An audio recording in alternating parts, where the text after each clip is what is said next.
Esto nos permite hilar con lo siguiente. Nos acompaña Isaac Hernández, consultor político y experto en liderazgos, autor de este libro, Maestro de Sombras, la construcción del liderazgo político. Luego se lo mostramos, el inicio de una trilogía sobre el liderazgo, la lucha política y las campañas electorales. Luego hablaremos de Ayuso, le voy a plantear varios líderes españoles e internacionales sobre los que usted ha trabajado y me va un poco a ver cómo los ve. Pero antes, ¿por qué lo de maestro de sombras? ¿Por qué esto de la política es tan oscuro? Por varias razones. Buenas noches, Javier. Buenas noches. La primera porque los que nos dedicamos mucho a la consultoría política siempre estamos, digamos, en la sombra. Ese es uno de los motivos del título del libro. Pero también es verdad que en los pasillos del poder hay muchas sombras y estamos habituados a verlas en el día a día con todos los líderes que tenemos en el panorama político, ¿no? Vivimos tiempos de tensión y de política intensa. ¿Se están volviendo a poner muy en primer plano el hiperliderazgo personalizado en política en detrimento de siglas? Sí, lo que pasa es que después los datos no lo reflejan así. A veces vemos que todavía la fuerza de los partidos políticos está ahí, se hacen trabajos y donde la garantía de voto hoy en día ofrece un 40% a la hora de tomar una decisión. Uno de los factores sigue predominando el partido político, aunque estén las marcas personales. Claro, depende del contexto. Tenemos elecciones más locales, más regionales, más nacionales. Pero estamos en un mundo con 8.000 habitantes, 195 países y solo 195 llegan a gobernar las naciones, ¿no? Por lo tanto, estamos abocados a que haya ese hiperliderazgo en algún momento, ¿no? Estamos en regresión ante lo que fue el avance después de la Segunda Guerra Mundial de los sistemas democráticos o una perversión de algunos sistemas democráticos. No sé si va la línea por ahí, pero es verdad que la política ya ha pasado de ser un debate de ideas, mucho más una selección de personal. Y entonces, claro, ahí es donde se confunde un poco el formato a partir de ya no solo de la Segunda Guerra Mundial, incluso desde mucho antes, ¿no? Pues vamos ya con algunos perfiles. Por ejemplo, veíamos hace un momento a Isabel Díaz de Ayuso, muy contundente de nuevo en sus intervenciones. Se lo planteo directamente. Ayuso construye su personaje, su relato, y a partir de ahí tira ella sola o fundamentalmente sola. Y dos, ¿ves en su recorrido que es algo más que una lideresa en Madrid? ¿Puede ser una hipotética competidora con Feijóo en el Partido Popular, en el ámbito nacional? Yo creo que lo es, pero es que tanto Ayuso como cualquier otro líder hay que contar que hay que tener un talento, hay que tener una base. El liderazgo se va construyendo poco a poco, pero si no tienes algo innato, difícilmente se puede hacer. Una también de las premisas en el mundo del liderazgo, ahí llama la atención para emocionar, para que me recuerden y para que me voten, ¿no? No cabe duda que ella llama la atención constantemente en el día a día, no solo de Madrid, sino de digamos, su guerra con el gobierno nacional, ¿no? Si al final es una guerra con Feijóo, pues la verdad es que no me atrevo a decirlo porque vamos a ver cómo pasan estas elecciones en Cataluña, cómo queda el Partido Popular, cómo quedan las europeas, pero yo creo que tarde o temprano ella va a dar el salto a competir a nivel nacional. Acierta siempre en sus estrategias, se ha dicho desde que ha llegado, prácticamente desconocida hace 5 o 6 años, llega a ser, no la más votada, pero consigue la presidencia de la Comunidad de Madrid, luego arrasa, luego vuelve a arrasar. Siempre acierta, siempre le engordan, entre comillas, todas sus cuestiones políticas más polémicas, o hay algún momento donde, por ejemplo, este último, con su pareja, ha tenido algún resbalón. Hay que ver la trayectoria, ha dejado muchos hombres por el camino, pasando desde Casado, Teodoro, Pablo Iglesias, el candidato al Partido Socialista también hace poco, o sea que al final yo creo que es una mujer curtida en batalla. Yo no creo que eso le influya a la hora de seguir proyectando la imagen que ella tiene, ¿no? ¿Pero acierta siempre o hasta ahora ha acertado siempre o ha cometido algún resbalón? Siempre hay resbalones. Lo que pasa es que a ver qué trascendencia tiene eso ante la opinión pública. Por ejemplo, el piso donde vive su pareja, todo lo que se ha comentado, ella ha llevado con algunas oscilaciones la voz cantante en la estrategia de comunicación junto a Miguel Ángel Rodríguez. ¿Eso le ha dejado algunos pelos en la gatera o no? Si fueran unas elecciones inmediatas, seguramente que sí, pero estamos todavía todavía queda mucho tiempo para volver a celebrar unas elecciones en la Comunidad de Madrid. Por lo tanto, yo no creo que eso le vaya a traer ninguna una consecuencia más allá de esta guerra, digamos, del día a día con el gobierno del Partido Socialista. Vamos con otro personaje de primer nivel en España, Pedro Sánchez, también de los últimos 5 o 6 años, desde que accedió a la presidencia del gobierno. ¿Cómo has analizado ese periodo de 5 días de reflexión, la gestión de los tiempos y el final de la resolución? Yo creo que Pedro Sánchez es un estratega político. Y al margen de que el inicio con su carta haya sido un tema, digamos, llevado al carácter personal y emocional, después del transcurrir de esos 4 o 5 días, lo llevaron a tomar la decisión de continuar. Yo creo que él al final ha aprovechado también ese recorrido para hacer que la campaña en Cataluña, por ejemplo, se dejaran los términos al lado como de amnistía y otros candidatos y se haya hablado mucho más de él que de otra cosa. Yo creo que Pedro Sánchez no da puntadas sin hilo y creo que esta ha sido una más. Ya han habido varias, no creo que sea la primera, ¿no? También le han ido bien todas, como en el caso de Ayuso.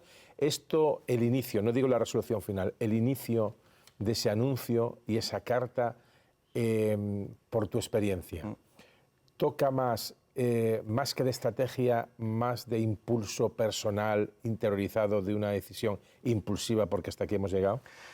Yo creo que sí, el inicio, pero después vemos cuando, digamos, aparece en Moncloa, digamos, la comparecencia traspasados los 5 días, cuando ya se mete en un argumentario mucho más, digamos, metódico, estratégico, usando una comunicación, utilizando triadas, anáforas, digamos que fue una cosa ya mucho más racional. Atacó al mundo, digamos, emocional, donde se decide. Hoy en día el 85% de las respuestas de la ciudadanía ante cualquier líder en política, en la sociedad, en los medios de comunicación, y después, bueno, la falta de ese 15%, digamos que lo acaba de rematar pasados los 5 días, ¿no? Abascal surge de cero, pasa 12, 13 diputados, primero entrega Andalucía, luego se ha convertido en la tercera fuerza política en nuestro país.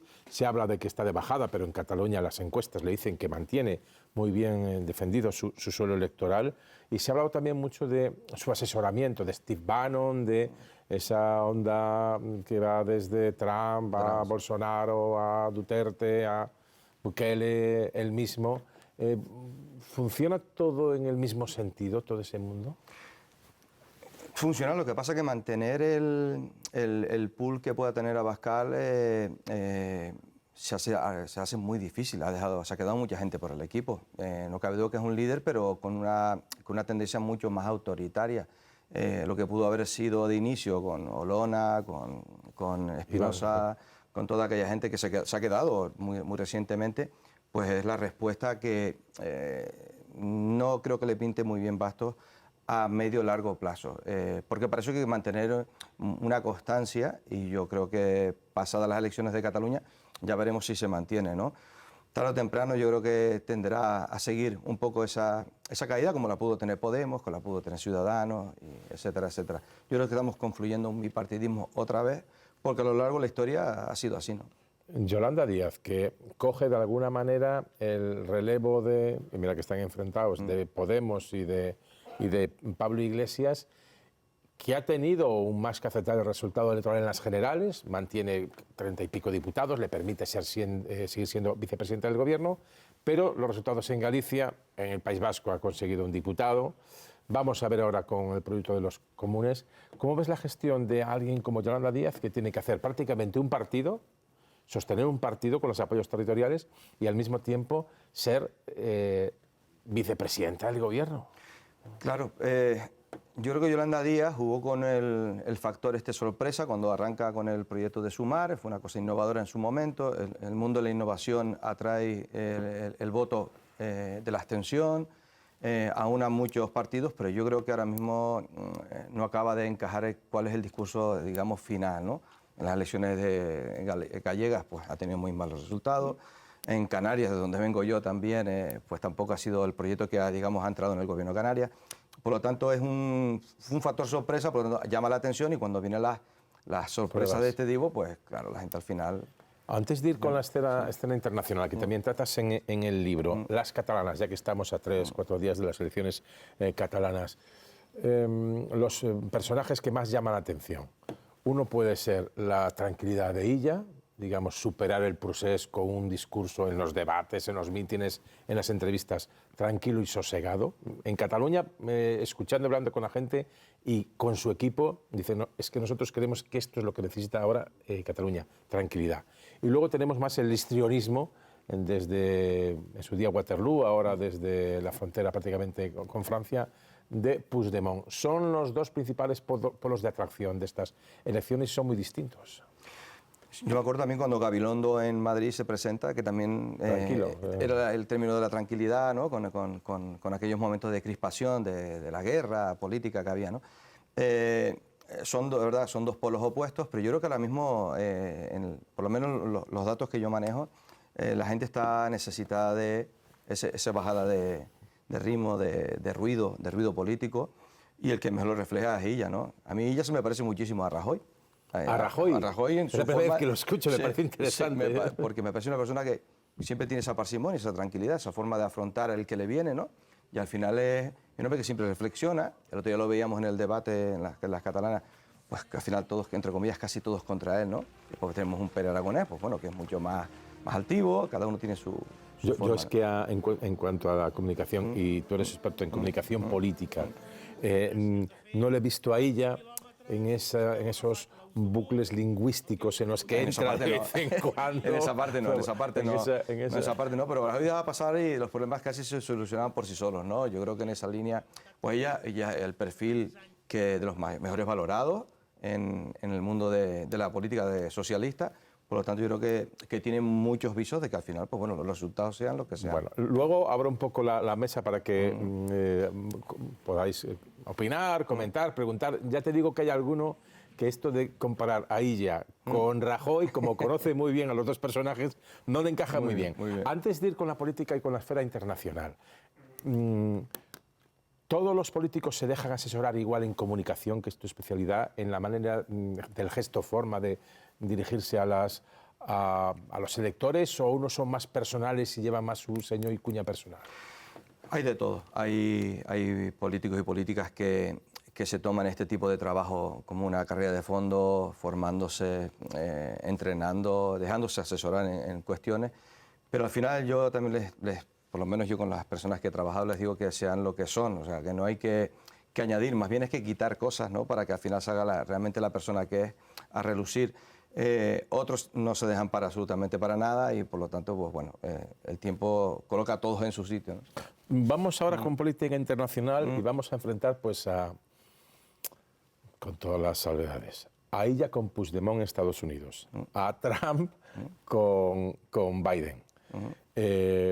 ¿Cómo ves uno y cómo ves otro? Es decir, Biden, bueno, pues, es la serenidad, la tranquilidad, Trump es una locomotora a todo vapor, pero llegó a convencer a 70 y pico millones de americanos y es candidato favorito a las elecciones de noviembre. ¿Cuál es el mensaje y el éxito y dónde prendió esa forma de un candidato que es prácticamente de la noche a la mañana cuando se forma?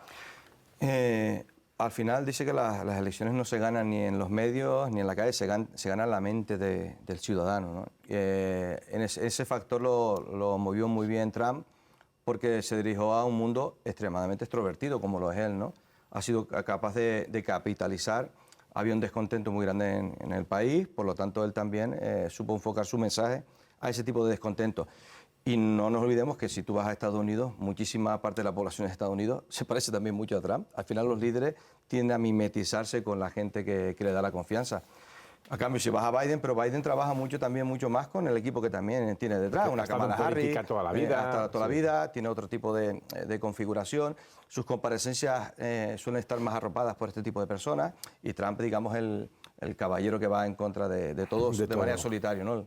El llanero solitario, por decirlo de alguna manera. Y Putin, digamos que su relación con la opinión pública es distinta a la que puede haber en Occidente, pero también tiene que bajar. Yo no me creo que, por ejemplo, cuando voten en Rusia por Putin sea porque les lavan tanto el cerebro. O sea, no me parece que sea una forma razonada de enfrentar un problema. Decir, no, es que votan porque les tienen comido el coco. Pues él debe manejar unos códigos, aparte del autoritarismo y la censura férrea de medios y tal, para que tenga ese nivel de apoyo, o es de otra manera.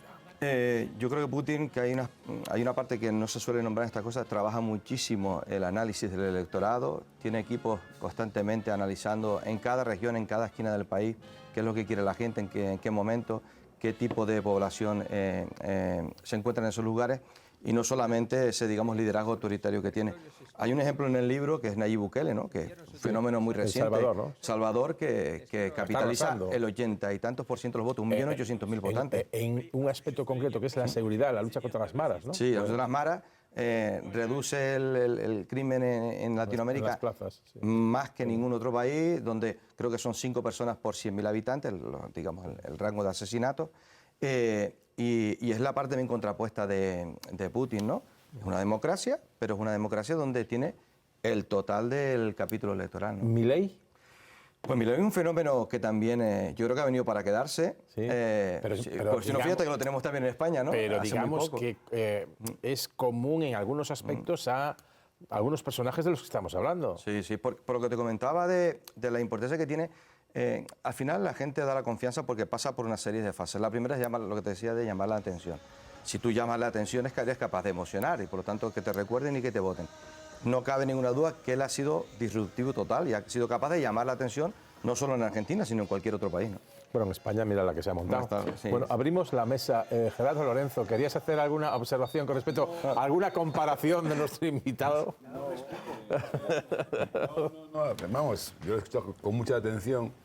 Y sí, por supuesto, me ha llamado la atención la comparación de Rajoy con Illa, porque salvando las distancias, no creo que sea por lo que han hecho los dos en Cataluña. No, pero refería a la parte de tranquilidad, de la forma de ser de cada uno.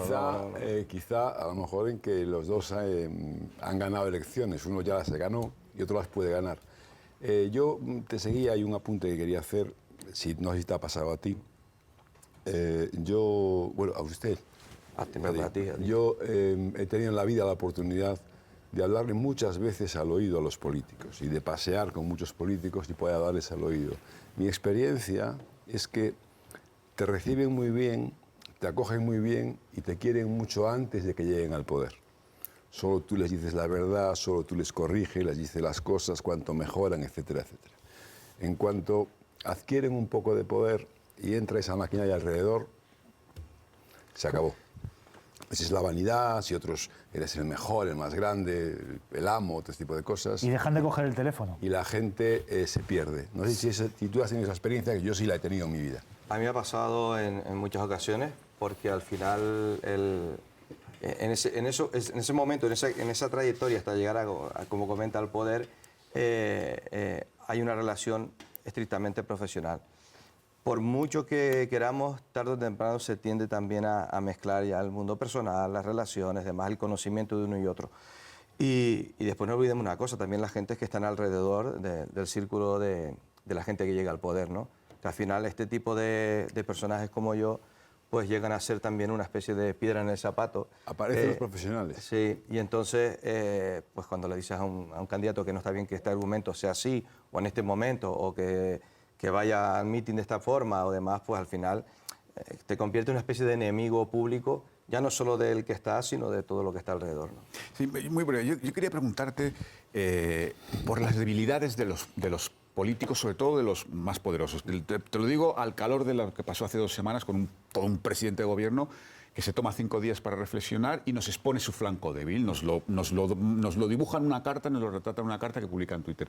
¿A los ciudadanos y a los votantes nos gusta ver esas debilidades de nuestros políticos y representantes o preferimos ignorarlas? Nos gusta porque ahí viene la figura del mundo del victimismo, ¿no? Y al final el ser humano tiende a asociarse al líder que lo ve, digamos, en esa cuerda floja. Hay un término americano que llaman el rally on the drop, ¿no? Que la gente tiende a acogerse con el líder cuando hay momentos de tensión o problemas en los países. El ejemplo de George Bush cuando el 11S, ¿no? Estaba en una popularidad muy baja y de repente sube 15 o 16 puntos, no me acuerdo en aquel momento, porque la gente vio que era el que nos podía proteger. Lo mismo pasa con el momento de Pedro Sánchez, ¿no? Su índice de popularidad seguramente crezca por ese mundo de victimismo porque se le entre comillas, se le ataca a un tema personal, ¿no?